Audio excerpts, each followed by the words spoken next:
E se o dinheiro caísse do céu? Mike Schultz e John Doerr, os nossos autores, mostram como vencer as dificuldades existentes em persuadir os clientes potenciais acerca das vantagens que obterão ao dar preferência ao seu negócio. Se em sua atuação profissional você enfrenta desafios dessa natureza, não perca mais tempo. Vamos juntos aprender a superar metas, assegurar novos negócios e criar as melhores oportunidades para contas maiores, mais seguras e mais rentáveis. Boa leitura! O que é RAIN? RAIN é um acrônimo para Relação, Aspirações e Angústias, Impacto e Nova Realidade. Esses são os conceitos essenciais dos quais você precisa se lembrar para conduzir um diálogo de vendas RAIN. Além disso, o A e o I possuem um papel duplo, pois também remetem a aconselhamento e indagação, e o IN vai ajudá-lo a maximizar a sua influência. O acrônimo RAIN também é um sinal para o fato de que esse processo tem como foco os vendedores RAIN, um nome comum para as pessoas que trazem a maioria dos novos clientes e a maior parte da renda para a organização. RAIN é o tema central deste microbook e é o seu guia para conduzir diálogos de vendas de sucesso. 6 perguntas para fazer a você mesmo. Para começar o diálogo sobre a sua busca para tornar-se um vendedor RAIN, faça as 6 perguntas seguintes a si próprio. 1. O quanto desejo ser um vendedor de sucesso? O fator mais importante que influencia o fato de você se tornar ou não um vendedor de sucesso é o seu desejo pessoal de obter sucesso em vendas. Observe a ênfase em vendas. Você deve estar pensando que para vendedores em tempo integral isso é evidente. Não é. Alguns vendedores não veem a hora de vender. Outros estão apenas aguardando o momento propício até que alguma coisa melhor apareça. O mesmo acontece com prestadores de serviços profissionais. Muitos profissionais possuem um enorme desejo de sucesso em geral, mas não em vendas, ou como é mais comumente referido, em desenvolvimento de negócios. Alguns prestadores de serviços acham que não foram feitos para vender. Uns não se sentem à vontade aprendendo a vender. Outros não são motivados por dinheiro. E, de qualquer modo, suas empresas não os recompensam caso realizem alguma venda. Alguns, entretanto, adoram vender. E como crianças esperando para abrir seus presentes de aniversário, eles mal podem esperar para fazê-lo. O porquê de desejarem vender é, na maioria das vezes, secundário. O fato de que eles querem vender é essencial. 2. Qual o meu grau de comprometimento para fazer o necessário para ter êxito?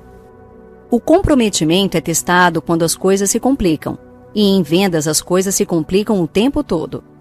Não é fácil criar novos diálogos todos os dias, viver de metas, fazer as perguntas difíceis, arriscar-se, manter-se fiel ao seu valor sem ceder no preço e esforçar-se pelo cliente. Nada disso é fácil quando confrontado com as dificuldades que ocorrem de modo inesperado. O desejo de vender é o primeiro passo. Comprometer-se à ação e a agir, esse é o pulo do gato. 3. Com que intensidade buscarei o sucesso? Você ouvirá muitos conselhos sobre como trabalhar melhor. Você sempre pode trabalhar melhor, mas trabalhar mais também faz uma grande diferença. Diálogos de vendas exigem muito trabalho. É preciso organizar os diálogos, prepará-los com rigor, designar o tempo para conduzi-los e, tipicamente, fazer várias ligações telefônicas subsequentes de acompanhamento para fechar a negociação. O sucesso com os diálogos de vendas é uma função de quantos você tem e em que medida você os conduz. Vendedores RAIN criam novos diálogos todos os dias, conduzem diálogos magistrais e sempre aprimoram suas qualidades no que diz respeito aos canais de comunicação. Viver conforme esses princípios requer tempo e energia. 4. Como é a minha atitude? As vendas são um jogo de oportunidade. Se pensar que a oportunidade não pode, não deve ou não acontecerá para você, ela simplesmente não acontecerá. No entanto, se pensar que ela pode, deve e acontecerá, quando a oportunidade bater à sua porta, você estará pronto para dar-lhe as boas-vindas. Aqueles que são alvejados por uma ideia interessante e que permitem que ela seja interiorizada e domine seus pensamentos, constatam que novos horizontes se abrem para eles. Contanto que o entusiasmo permaneça, as novas oportunidades também permanecerão. 5. Assumo as responsabilidades pelos meus resultados ou invento desculpas. Algumas pessoas são bem-sucedidas apesar das adversidades. Elas derrotam a economia ruim, estabelecem diálogos com responsáveis por tomadas de decisões difíceis de serem encontradas e vendem algo complexo e incompreensível a alguém que não tinha a menor ideia de que desejava comprar aquele objeto até que o vendedor apareceu. Todos nós dispomos da mesma quantidade de tempo todos os dias, do mesmo número de dias toda semana e do mesmo poder de tomar decisões no que se refere ao que escolhemos fazer ou não fazer. Não há ninguém o impedindo de fazê-lo, a não ser você mesmo. 6. Estou disposto a enfrentar meus demônios de vendas? Se você foi honesto consigo mesmo, após fazer as primeiras 5 perguntas, provavelmente está pensando: sei onde posso melhorar. Você pode parar aqui ou pode continuar procurando o resto da realidade dura e brutal. Muitos vão parar por aqui. Contudo, os vendedores RAIN analisam mais uma área: suas fraquezas ocultas. As fraquezas ocultas não são tão óbvias quanto o desejo, o comprometimento, a atitude e todo o resto. Elas incluem a incapacidade de apoiar o ciclo de compras, o incômodo em relação ao dinheiro, a necessidade de aprovação e a tendência a se tornar emocionalmente envolvido. Agindo ao máximo. Evitar o que sabemos que deveríamos estar fazendo. Fazer algo que não deveríamos estar fazendo. Justificar nossas ações.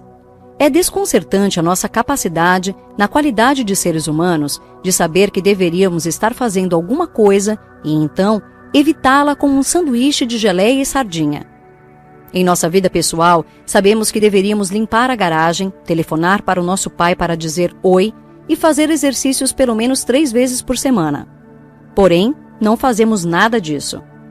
Em nossos esforços de vendas, sabemos que deveríamos fazer mais 5 ligações telefônicas antes de terminar o dia, organizar nossa lista de contatos e nosso processo subsequente para nos tornarmos mais eficientes e convidar aquele cliente para jantar. Entretanto, não fazemos nada disso. A protelação geralmente vence. Pior de tudo, sabemos que ao realizarmos as atividades de vendas que deveríamos realizar, alcançaremos maior sucesso financeiro e profissional do que o atual.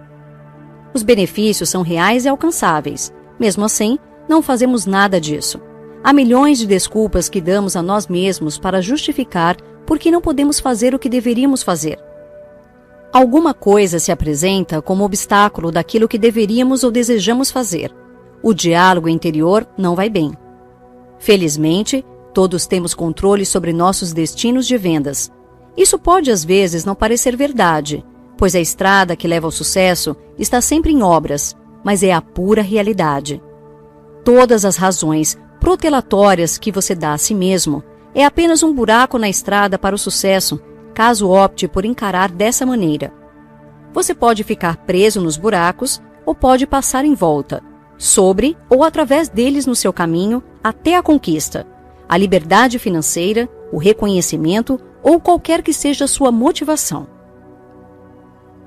Enfoque o impacto, não a mecânica, para libertar-se da armadilha da mercadoria.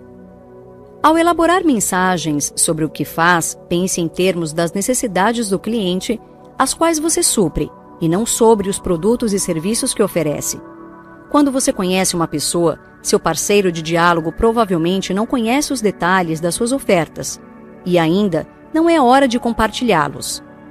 Entretanto, você pode rapidamente apresentar as aspirações que podem se transformar em realidade para uma empresa, os problemas angustiantes que você ajuda a resolver e o impacto causado em decorrência dessas ações. Quando você diz às pessoas o que faz descrevendo as tarefas que desempenha, isso o levará por um caminho menos frutífero do que quando você fala dos resultados que é capaz de oferecer. Considere o seguinte: um homem está andando perto de uma obra, aproxima-se de alguém que está colocando tijolos e pergunta: "O que você está fazendo?" O pedreiro responde: "Estou colocando tijolos." O homem continua andando pela rua, encontra outro pedreiro fazendo a mesma coisa e pergunta: "O que você está fazendo?" E o pedreiro responde: "Estou construindo um muro." O homem continua caminhando pela obra. Depara-se com um terceiro pedreiro colocando tijolos e pergunta: "O que você está fazendo?" E o pedreiro responde: "Estou construindo uma catedral." Colocar tijolos é uma mercadoria. Se você é visto como um vendedor de mercadorias, você não se sobressairá e estará constantemente enfrentando a pressão dos preços. Seja lá qual for a sua catedral, ela projeta imagens na mente do comprador e o inicia nos caminhos de criação de uma nova realidade. Dependendo do tipo de catedral que você esteja vendendo, ao começar pelo resultado, você provavelmente provocará emoções nos clientes potenciais. Eles pensarão sobre a última vez em que tentaram fazer o que você faz. Eles poderão pensar, por exemplo, em como tudo terminou mal, como ficaram chateados quando fracassaram, como desejariam tê-lo feito direito e como se sentiriam se tivessem se saído bem. O primeiro passo para escapar da armadilha da mercadoria é parar de pensar sobre si como uma mercadoria. Se você pensar sobre si como uma mercadoria, esta será a imagem que passará. Pare de falar sobre a mecânica de suas ofertas e comece a falar sobre o impacto e a nova realidade. Estabelecendo uma relação verdadeira. Quando você pretende estabelecer uma relação, tenha em mente que o que você deseja fazer é realizar uma ligação emocional sincera. Ao trabalhar nisso, considere o seguinte: seja genuíno. Não tente ser alguém que você não é. Não crie uma nova persona. E não adote o tom de vendedor. Relaxe, sorria e adote uma atitude positiva. Boas coisas se seguirão. Como Oscar Wilde afirmou, seja você mesmo. Todas as outras pessoas já foram escolhidas. Seja caloroso e amigável. Pessoas frias recebem reações frias de outras pessoas. Enfoque a construção de uma boa relação com o intuito de ser caloroso e amigável. Sorria, dê um aperto de mão firme, faça contato visual e envolva-se. Mostre interesse. Não é nenhuma surpresa para ninguém o fato de que as pessoas são egocêntricas. Essa é uma informação bastante útil para nós em situações complexas de vendas, pois precisamos saber sobre nossos clientes antes de oferecermos as melhores soluções. Não pareça tão carente. Existe uma coisa não muito legal quando alguém tenta forçar uma relação. Mostre interesse, contudo, se for condescendente e demasiadamente amigável, você apenas afastará a pessoa. Não se aproxime de forma extremamente interessada. Faça elogios verdadeiros. Bajuladores não chegam a lugar algum. Contudo, elogios verdadeiros são sedutores. Se você gosta do escritório, do site de alguém ou ficou impressionado com o livro escrito pela pessoa, diga: calibre a relação na medida certa. Do pessoal administrativo à presidência, os compradores querem, antes de fazer negócio, saber que você é uma pessoa real. Se você mergulhar de cabeça em uma primeira reunião com um tudo bem, mãos à obra, antes de dar a todos a chance de respirar e dizer olá, criará uma atmosfera tensa. Você tem que avaliar quando é o momento de começar a falar de negócios. Se for muito cedo, uma frieza toma conta do ambiente. Muito tempo conversando e o comprador se pergunta: será que vamos avançar? Encontre a medida certa de conversa não profissional em diálogos de Vendor-Ren. Não está indo do jeito que você quer? Mude a direção. Digamos que você encontre um cliente potencial que esteja relutante em divulgar quaisquer necessidades. Eles dizem: não temos esse problema. Não podemos dizer que vimos tanto desafio lá. Sim, estamos satisfeitos com as pessoas com quem trabalhamos. E por aí vai. Agora é uma boa hora para verificar se você deve desengatar, enquanto ao mesmo tempo dá-se uma boa oportunidade para, em verdade, identificar uma necessidade. Para tal, tente mudar a direção. Mudar a direção altera o curso e o tom para o qual a conversa está se dirigindo. Nessa situação, mudar a direção significa descontinuar a identificação de suas necessidades e verificar com o cliente potencial se essa é a direção que ele deseja tomar. Para superar essa situação e ficar mais próximo de fechar a venda, você deve ser capaz de identificar as aspirações e angústias do cliente. O truque é não complicar demasiadamente a situação, mas também não perder nada. Conheça o âmbito de aspirações e angústias do cliente potencial baseado no perfil de suas necessidades. Faça 3 tipos diferentes de perguntas de diagnóstico: perguntas abertas e amplas, perguntas abertas e específicas e perguntas fechadas, que identificam as necessidades e os desejos. Compartilhe ideias e estimule o pensamento para identificar necessidades adicionais. Expresse as necessidades latentes de modo explícito. Seja paciente para explorar todas as oportunidades. Evite acabar o diálogo de forma muito rápida, ao tirar conclusões precipitadas. Identificar aspirações e angústias não é nada mais do que uma pesquisa formalizada. Cutuque e incite com um propósito e desenvolva seu sucesso em vendas RAIN. Impacto. Após identificar as aspirações e as angústias do cliente potencial, você está pronto para levar os diálogos de vendas ao próximo nível. Um nível que muitos vendedores não conseguem alcançar. Ao avançar para esse próximo estágio, você imediatamente se distancia daqueles que não o alcançam. Trata-se de descobrir a resposta para "e agora?", em relação a todas as aspirações e angústias que você identificou. Se as angústias do cliente não forem solucionadas, e agora? O que eles desejam que aconteça? Mas não acontecerá. As coisas vão piorar? De que maneira essas angústias vão interferir nos resultados da empresa, divisão ou departamento do cliente potencial? Em que medida a deterioração das angústias não resolvidas vão afetar a vida do cliente? Caso as aspirações dos clientes potenciais não se tornem realidade, e agora? Elas vão cair no esquecimento e nunca mais serão lembradas? Caso se tornem realidade, de que maneira a competitividade dos clientes potenciais é afetada? Quanto mais sucesso pessoal eles alcançarão?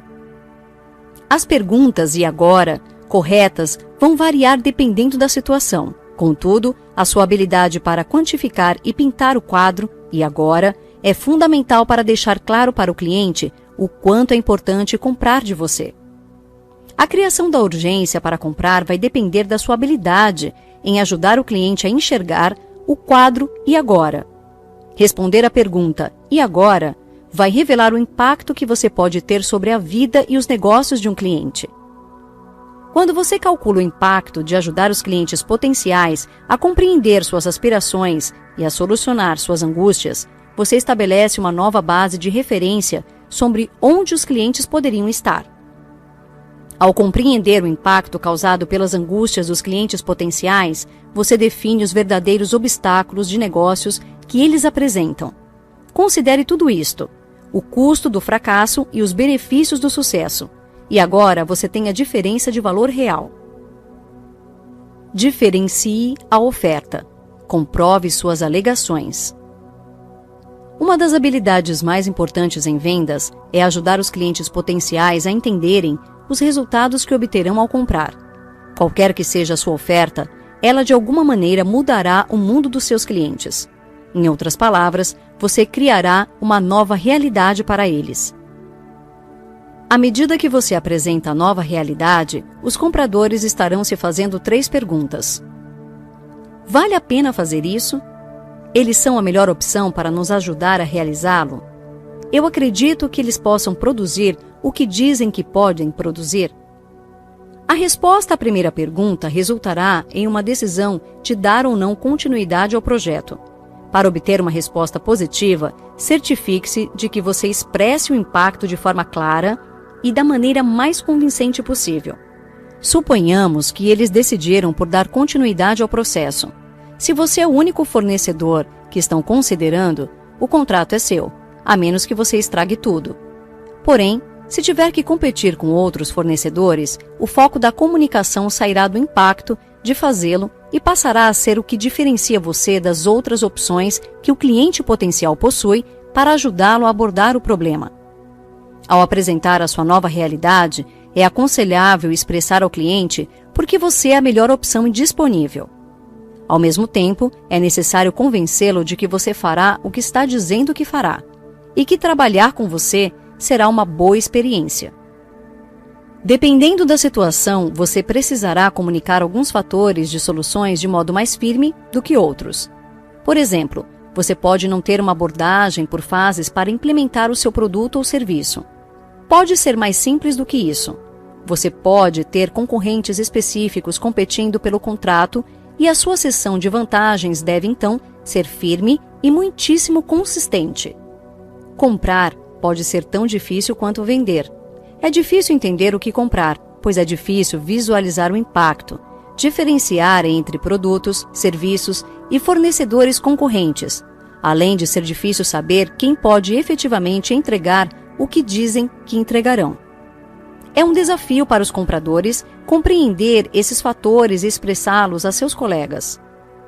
Se, entretanto, você pintar o quadro de uma nova realidade convincente, seus clientes potenciais vão desejar a solução, saber que você é o melhor fornecedor e acreditar que você pode fazer o trabalho, pois eles o reconhecerão ao vê-lo.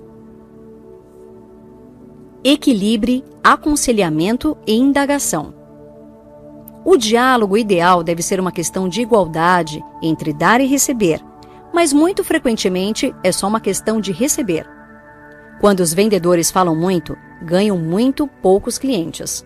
Então, por que será que ficam de conversa fiada quando deveriam fazer perguntas e ouvir? O orador eloquente ou tagarela fica horas a fio focado em sua atividade predileta. Não dar a ninguém mais uma chance de fazer outra coisa que não seja esperar pela sua vez que nunca chega. Embora alguns vendedores falem demais, outros falam muito pouco. Os extensos ensinamentos de pessoas que se inscrevem na escola de vendas consultiva nos dizem que bons vendedores fazem ótimas perguntas e gastam muito mais tempo ouvindo do que falando. Infelizmente, muitos dos vendedores seguem esse conselho de forma muito rígida, fazendo uma pergunta atrás da outra, sem oferecer conselhos ou definir o plano. Eles podem levar isso tão a sério que fazem com que a pessoa no outro lado se sinta acuada, como se estivesse em um interrogatório criminal. Ao invés de falar muito, fazem muitas perguntas. Empresários ocupados não têm tempo para ficar respondendo uma pergunta após a outra, com a esperança de que, após terem gasto 2 horas com alguém, o vendedor acabe voltando com algo que vale a pena. Isso é especialmente verdadeiro se você estiver vendendo um serviço que depende de demanda e precisa inspirar os clientes para que o coloquem em suas agendas. O segredo para falar na quantidade certa é equilibrar aconselhamento, isto é, dar conselhos, definir o plano, falar, etc. E indagação, ou seja, fazer perguntas, descobrir mais dados e deixar o cliente ter tempo de comunicação. 3 princípios de influência em vendas. Aceite o seu papel de influenciador se não quiser ser compatível com os resultados de seus clientes. Conduza seus compradores por um caminho de sua escolha e ajude-os a tomar uma decisão a seu favor. Assuma o controle do processo de vendas. Confira a seguir como utilizar os princípios de influência para vender mais. 1. Atenção. Seja memorável quando prospectar e em seus diálogos de venda, destaque a diferenciação e faça uso de atividades de marketing apelativas, tais como fazer discursos, enviar e-mail por mala direta, conduzir seminários, escrever livros e artigos e alavancar o marketing online com blogs e marketing de busca. 2. Curiosidade. Enfoque na prospecção e no valor de falar com você, não apenas em sua oferta final, e seduza os clientes com novas possibilidades. 3. Desejo. Compartilhe exemplos de possibilidades na forma de estudos de caso, testemunhos, informes técnicos, pesquisas, apresentações e demonstrações. Assim, você alimentará o desejo ajudando os clientes potenciais a ver a possibilidade de estar em um lugar melhor. Lembre-se de que é preciso influenciar as pessoas certas. Se um cliente potencial não possui o poder de tomar ou influenciar a decisão de comprar de você, não há razão para que você o influencie. Entretanto, Nunca pense que você não tem o poder de influenciar. Você tem. Estude a influência. Pense em como aplicá-la. Faça isso e você se tornará a luz e a força em vendas. Notas finais. Você é a única pessoa capaz de determinar o seu sucesso. Da mesma forma que precisa de compradores para assumir suas tomadas de decisões e planos, cabe a você assumir suas ações e fazer o possível para que seus diálogos de venda deem frutos. Não há desculpas, portanto, visualize seu próprio sucesso, acredite em si mesmo e jamais desista de seus objetivos, aperfeiçoando-se continuamente.